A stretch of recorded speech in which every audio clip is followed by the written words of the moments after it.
Ibu Saudara sekalian, kita sudah belajar tentang hal yang pertama di dalam gaya hidup penginjilan, yaitu prayer evangelism. Kita mendoakan orang untuk menerima Kristus.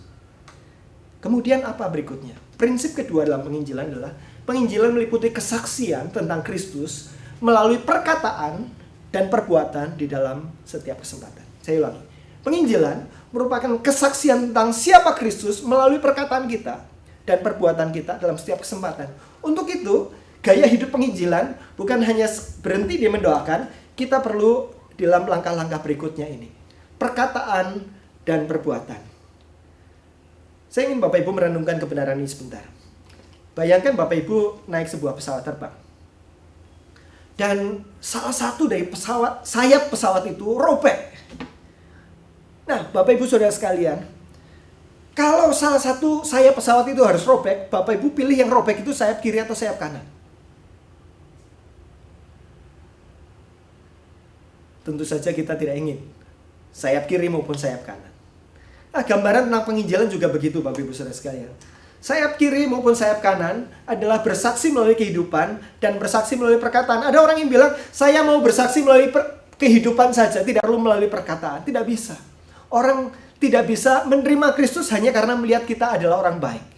Paling banter komentarnya begitu. Oh, orang ini memang bapak ini atau ibu ini memang orang baik. Tetapi mereka tahu dan berkesimpulan bahwa kita orang baik tidak membuat mereka diselamatkan. Atau kita melalui perkataan saja. Kadang-kadang orang tidak peduli apa yang kita katakan. Mereka mau melihat siapa kita dulu. Jadi sayap kiri dan sayap kanan, dua hal itu adalah dua hal yang diperlukan. Prinsipnya tadi, penginjilan adalah kesaksian mengenai Kristus melalui perkataan dan perbuatan dalam setiap kesempatan. Dan kita punya banyak sekali kesempatan dalam kehidupan sehari-hari kita. Nah, memperhatikan dan memberitakan sayap kiri dan sayap kanan adalah dua hal yang akan kita pelajari berikutnya di dalam gaya hidup penginjilan. Memperhatikan, care. Berarti kita memperhatikan orang-orang yang tadi kita doakan. Mungkin kita punya banyak daftar doa, tetapi mari kita batasi pada beberapa orang saja. Mungkin dalam satu waktu tertentu, dalam satu bulan misalnya, kita mendoakan 5 orang. Dan kita serius bawa nama-nama ini di hadapan Tuhan. Dan ketika kita bawa nama-nama ini di hadapan Tuhan, kita mulai memperhatikan kebutuhan-kebutuhan mereka. Kita minta Tuhan untuk memberkati mereka. Dan ketika kita mulai memperhatikan mereka, kita sedang menerapkan firman Tuhan. Matius 5 ayat 16. Demikianlah hendaknya terangmu bercahaya di depan orang, supaya mereka melihat perbuatanmu yang baik dan memuliakan Bapamu yang di surga.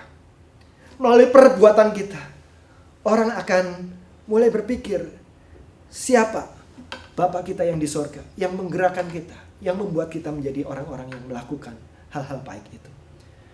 Biarlah perbuatan baikmu dilihat, terangmu bercahaya di depan orang, sehingga mereka mencari sumber yang sejati yang kita miliki. Yesaya 58 ayat 10 mengatakan demikian. Apabila engkau menyerahkan kepada orang yang lapar apa yang kau inginkan sendiri. Kita sendiri lapar, tetapi kita melihat ada orang lain lapar, kita menyerahkan kepada orang yang lapar apa yang kita inginkan sendiri dan memuaskan hati orang yang tertindas.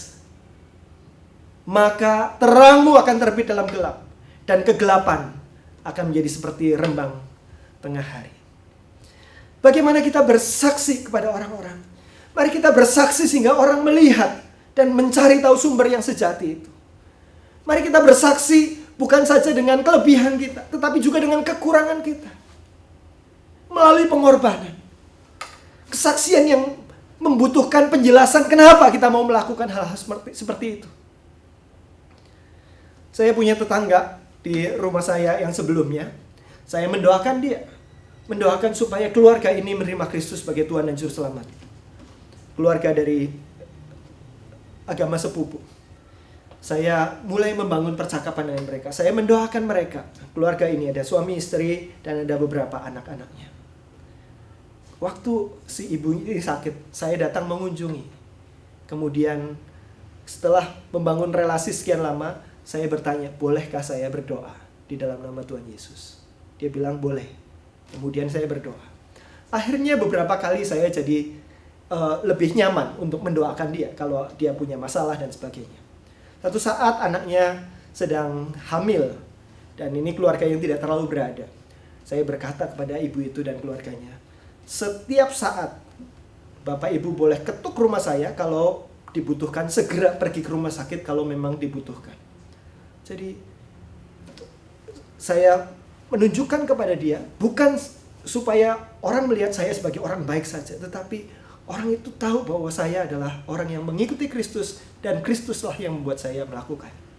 Dan betul Bapak Ibu Saudara sekalian, ketika anaknya yang hamil itu sakit, masuk rumah sakit, saya dan teman-teman mengunjungi. Kita berdoa dengan leluasa sekali di situ.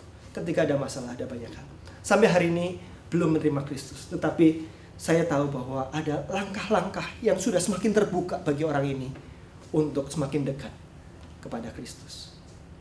Bapak Ibu Saudara sekalian, bersaksi melalui doa, prayer evangelism, dan kita mulai memperhatikan, membiarkan hidup kita menjadi alat kasih karunia Tuhan.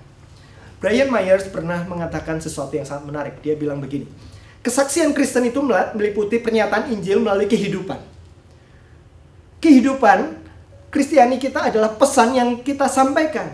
Dikatakan kita adalah kitab ke-67 dari Alkitab. Alkitab kita ada 66 kitab.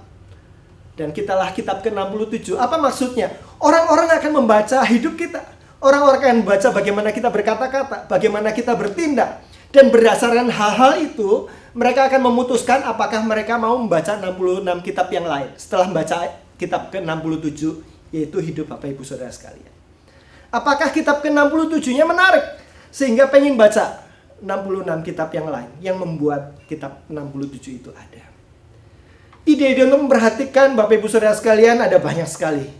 Bisa membuatkan puding dan jus kesukaan tetangga kita ketika kita berkunjung ke rumahnya, memberikan buku sesuai dengan kebutuhan, mungkin teman dan kolega kita di tempat kerja atau di sekolah, kita berikan buku-buku tertentu, meminjamkan perlengkapan-perlengkapan bayi yang kita miliki, mungkin yang sudah lama ada di gudang, tidak ada yang pakai, lebih baik dipakai orang lain, mengingat hari ulang tahunnya, dan memberikan kejutan-kejutan sederhana, menemani dia berbelanja, membantu untuk antar jemput anaknya ke sekolah kalau memang kita satu arah, kenapa tidak, mengunjungi kalau anggota keluarganya sakit, kita bisa mungkin kadang-kadang mengundang teman-teman kita datang ke rumah, barbeque dan sebagainya, mengajak lari pagi bersama dan lain dan seterusnya. Bapak Ibu bisa teruskan daftar ini, tetapi yang penting di dalamnya adalah kita merindukan supaya melalui semua relasi ini